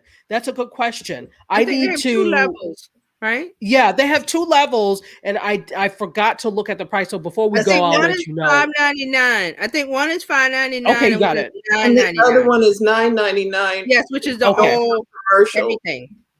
So let's talk. So $5.99 is the commercial, which is $6, and we're talking about $10 for commercial free. Okay, so add $10 if you really can't stand commercials. And I know, like my podcast partner Kevin hates commercials. He will pay so he doesn't have to see it. So you've already got Netflix, which we're talking about like $15 a month, depending on what tier you have, right?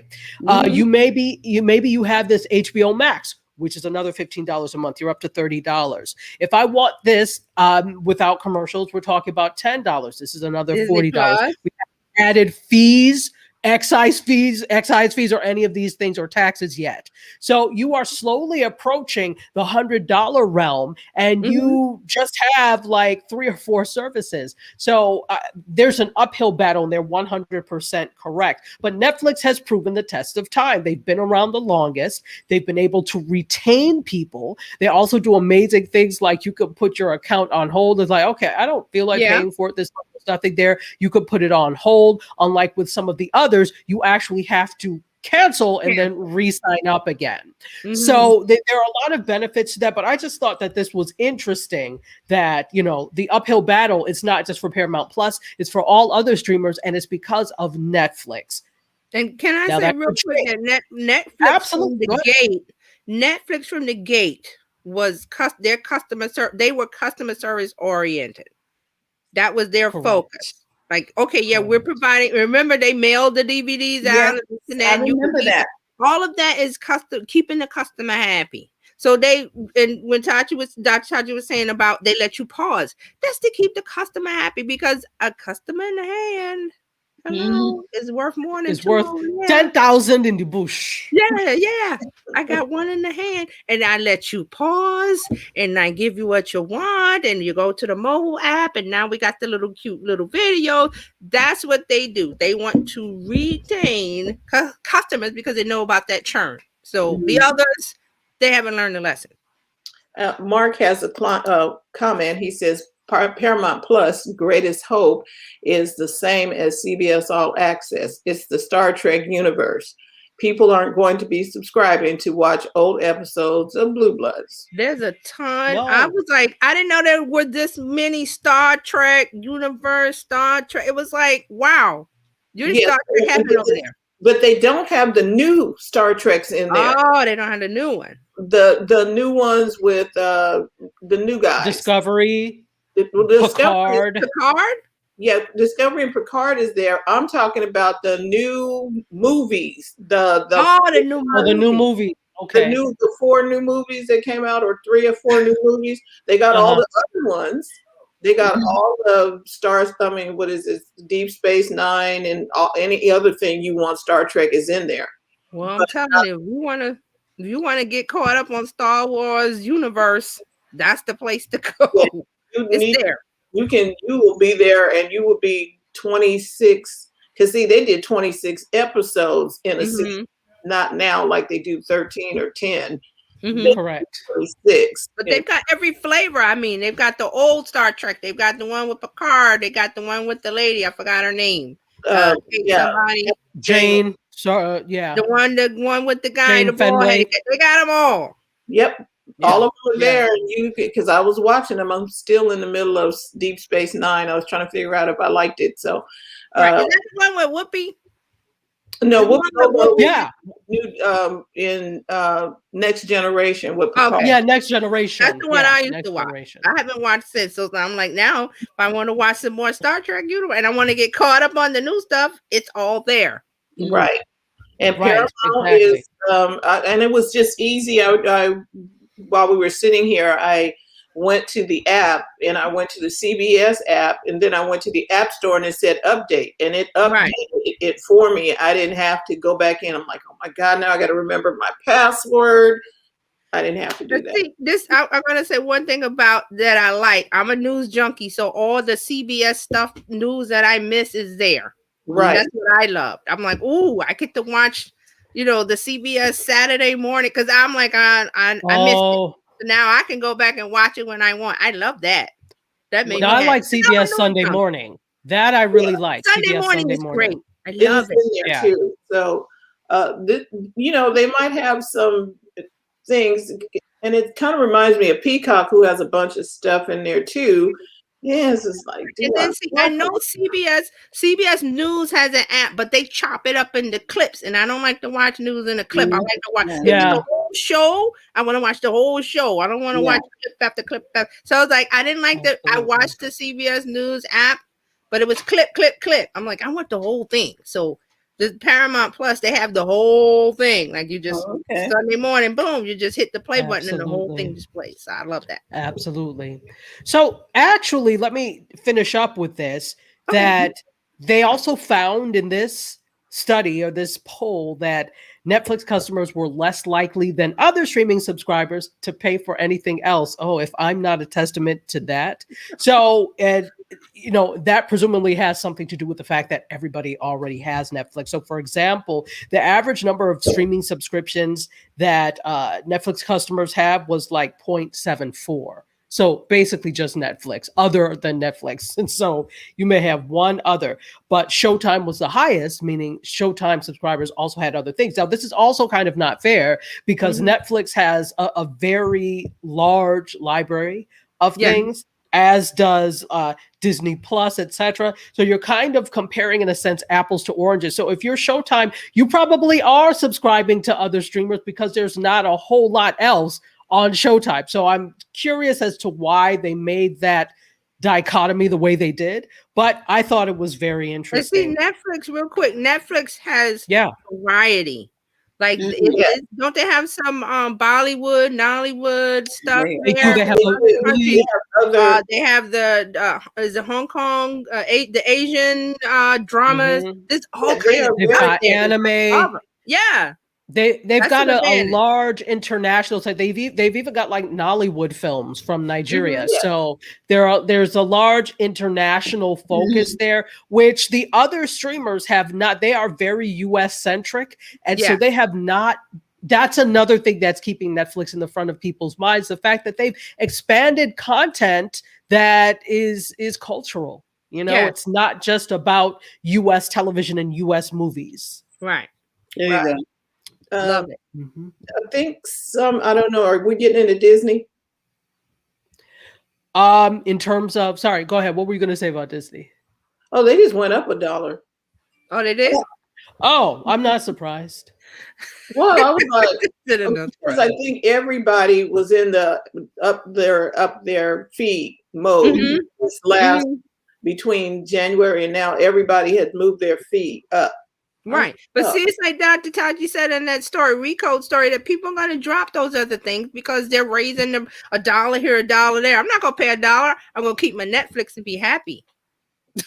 Exactly. And then you learn to be happy with it. All the time about this creeping back to the price of cable. Yeah. You know, it is, and I won't be surprised. Cable is going to swoop in soon. You know, I have to say, cable is not that bright because they lost their market share in the first place by being greedy.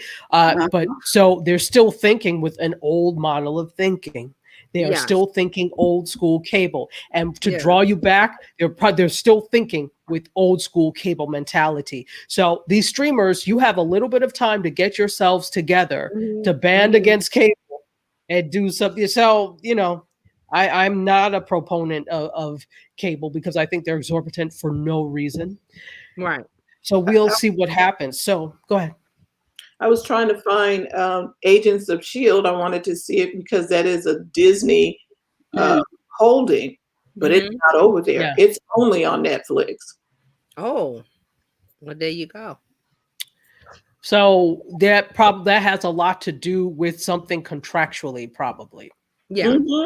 So that's the agreement for right now. So until that runs out, that's probably the way it's going to be. Right. I just thought, aren't you supposed to be over there with the other children? But okay, apparently. Not until your contract runs out. Exactly. So, one by one, as all of these agreements are sunsetting, they're making their way over to their parent companies because everybody wants in. Let's talk really quickly about Warner. So Warner's CEO said something about HBO Max's upcoming ad-supported option. If you didn't know, they're going to have an ad-supported option for HBO Max, which will significantly lower the price for one of their tiers. He said this, quote, "Most people are not wealthy." Really, sir? Thank you for that revelation. Genius. So Jason, the fact that he came up with it on his own. Well, so Warner Media CEO, his name is Jason Kilar. He makes a pretty good living, I would say, as the chief executive of Warner Media, which is an AT&T subsidiary, by the way. His compensation is not public, so that tells you he's making a killing off of that. But he's not the one that's aimed at this, but he's really excited about this new thing, upcoming ad-supported option. It will cut the commercial-free services relatively expensive price tag. I'm not sure what they're going to cut it to yet, but right now it's $14.99 a month for HBO Max, right?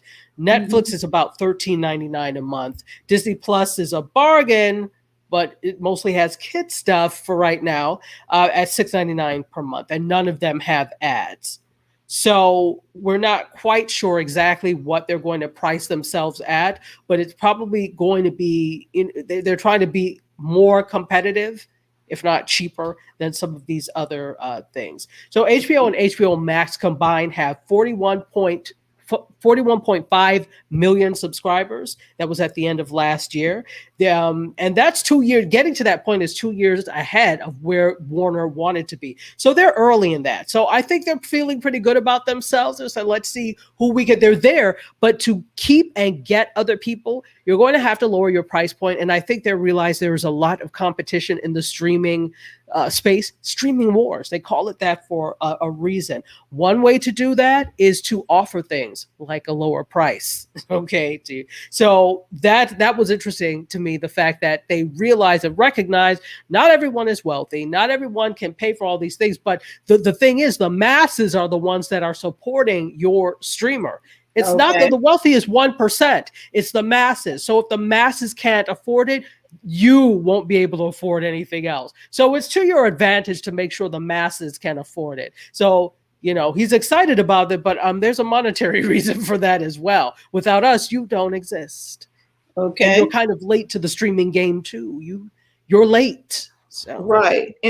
And so Warner, AT&T owns Warner, or vice versa? They're subsidiaries. So I think it was AT&T that acquired some of Warner. I have to go back and see exactly, but Warner is a subsidiary of AT&T now. So I don't know if they purchased Warner completely or if they did like in the Disney Fox deal where it was just some parts of it. So, okay, so yeah. Because AT&T owns DirecTV. They do. So they do. That is AT&T. The little back door I'm coming in to. I just have to laugh at all of these companies that you really think we don't know what you're doing. So maybe the average person is unaware of the chain of command and who owns what, but it's not like it's not public knowledge. And it's like but we see you. You also own X, Y, and Z, and this, and that. So interesting. Right. I have one last piece of news for you. I'm sorry. Go ahead. No. I'm listening. Oh. Yes. I don't know if you all have heard of an app called Cameo or a website called Cameo. So Cameo actually allows you to purchase celebrity cameos for your event or whatever for a certain price. So if you go to Cameo, you could get, for example, Will Smith. I don't know if he's on Cameo, but if he is, you could get Will Smith to say, "Hey, what's up? Thank you for watching the Biz Chicks." It's what you could get him to do a cameo for you. So there are a bunch of celebrities that are on there, and they're all at different prices. So, some are up to like $1,000 for like a 3-minute message or something like that. One I saw was like Santa Claus was only like $19.99. Poor Santa. Version of Santa. Oh, so yeah, I see Floyd Mayweather there for $999. $999. So it's like a 3-minute message, and he can do a 3-minute message for you. There are a bunch of celebrities that are on there, and because of the pandemic, I get it. And can you picture how many? If you got like a whole bunch of $1,000 requests, how much money that is? You could be cleaning up. And kudos to the individual. I can't remember his name, but the founder of Cameo, he is cleaning up left and right. Kudos to you. So.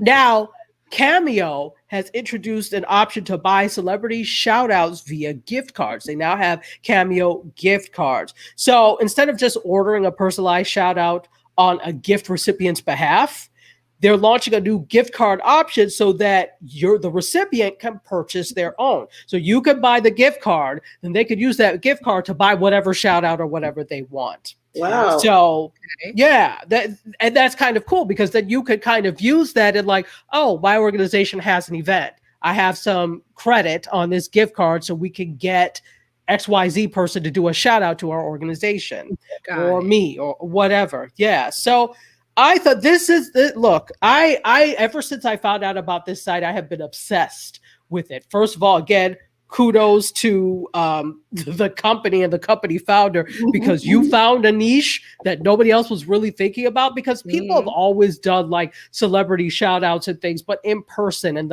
Who Right. would have thought to have an entire company dedicated to this, onboarding celebrities, have them make some money, and you make some money? Brilliant, sir. Brilliant. I am telling you, I'm over here. Jerry Springer's going for 135. Yeah. I saw the different people. Shaka Khan is there. All Shaka, kinds. there are a bunch of celebrities over there. Wow. Paula Abdul is 400. I'm like, ooh.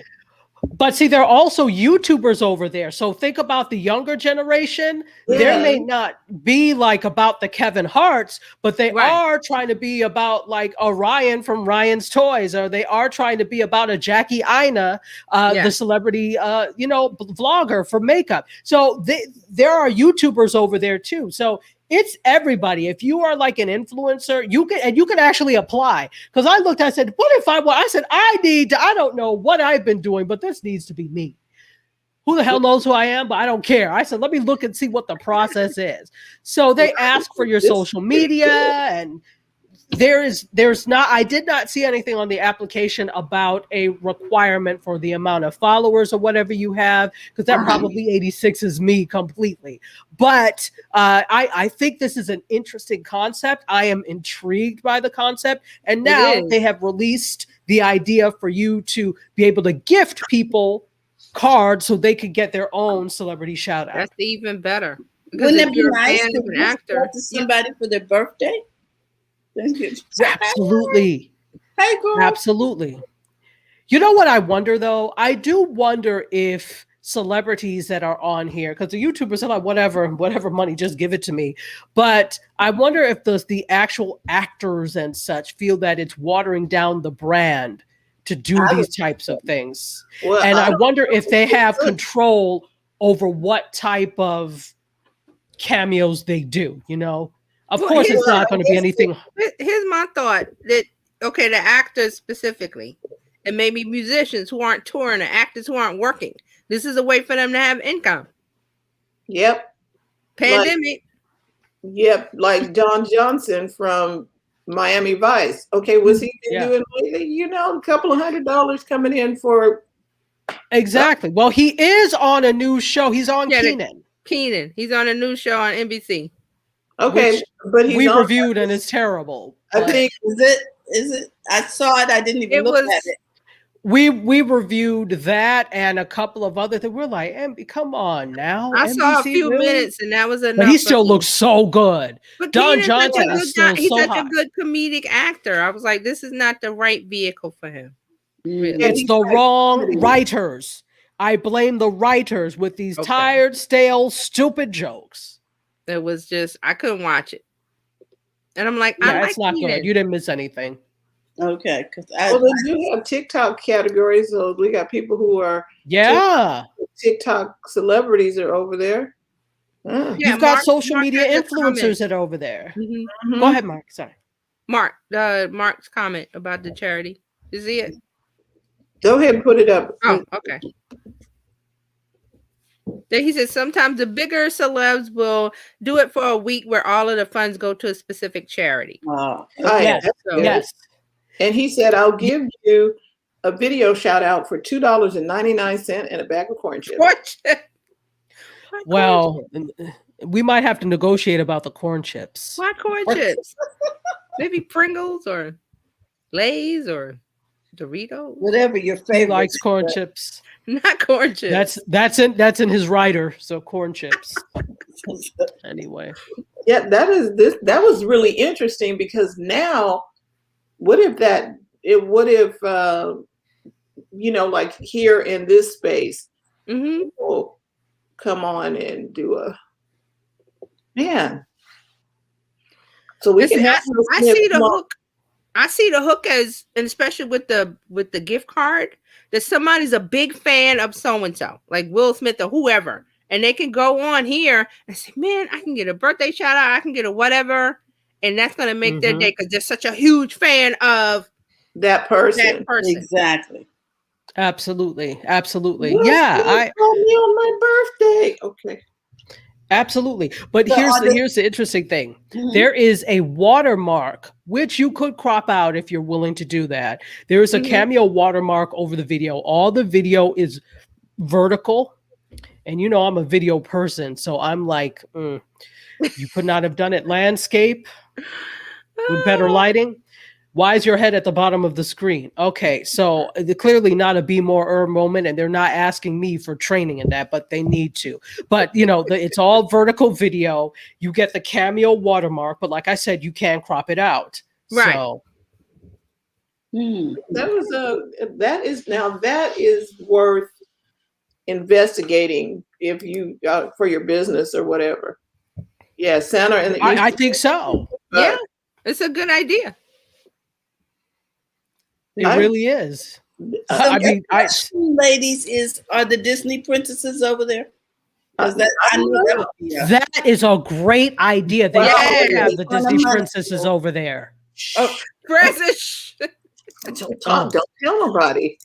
We are just dropping all of these. But you know what? It's not like you have the that's Disney, so it's not, you could make that the licensing thing. So I don't know if they're working on licensing deals currently with Disney or anybody else for that matter, but they really should, because it could be huge for kids. I don't know if you remember back in the day. You probably do. Remember when they used to have those 1-800 numbers that you could call and get stories and such like that from the different characters, and then you would mistakenly run up your parents' phone bill because you didn't know that it costed money.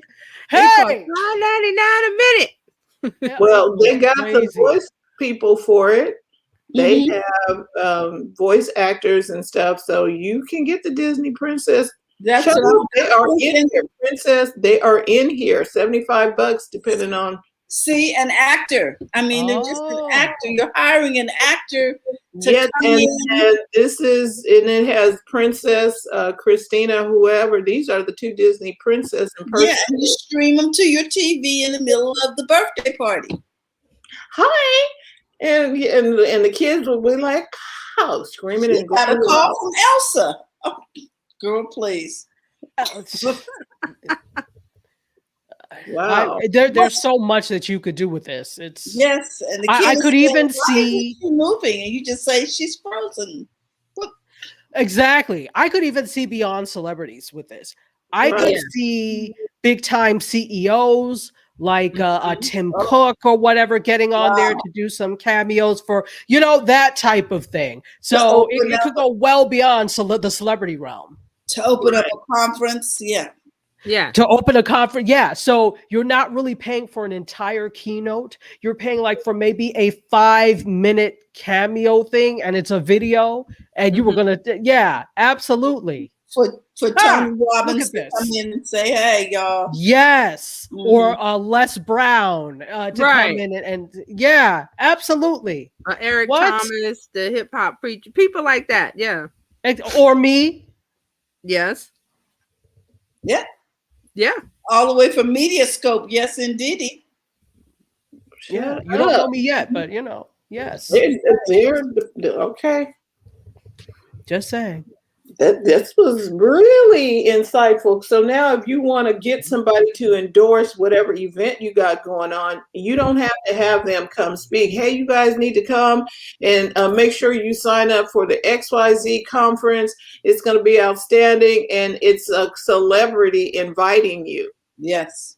Yeah. And so on the DL, I worked with an organization. We did a live stream for them. They used Cameo to do some shout outs. I said, may I suggest you allow me to crop this out and put the video on a background so it doesn't look like you paid for it. Right. Sure enough, that's what I did. I cropped it, put it on a background, and people were none the wiser. Mark says they're already on there, Les Brown, etc. Cameo has been cooking for a couple of years. Okay. They have been cooking for quite some time, but they took off because of the pandemic. Because people could not get to places in person, there are reduced opportunities for these celebrities. So it's always been there, but it's taken off because of the pandemic. Right.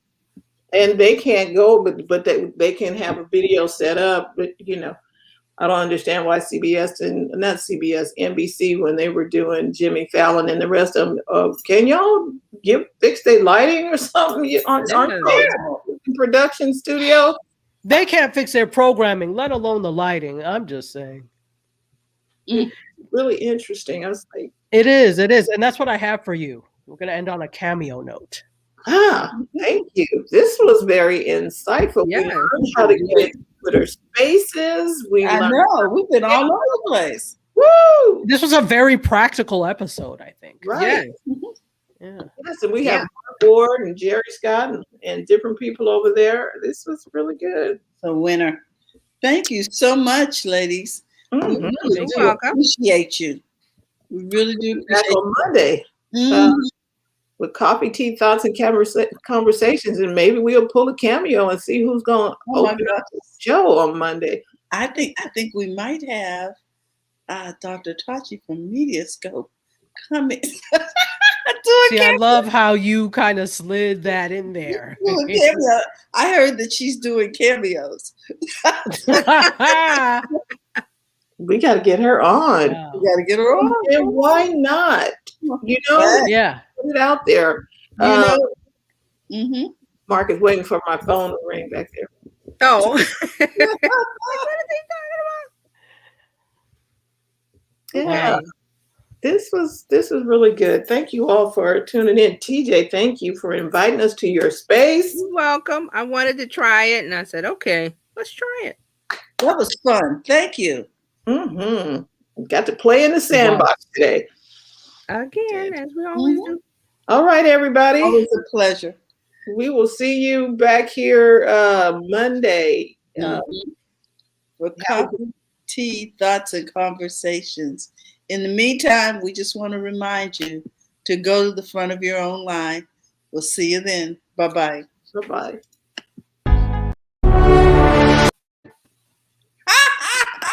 Terry's playing with buttons.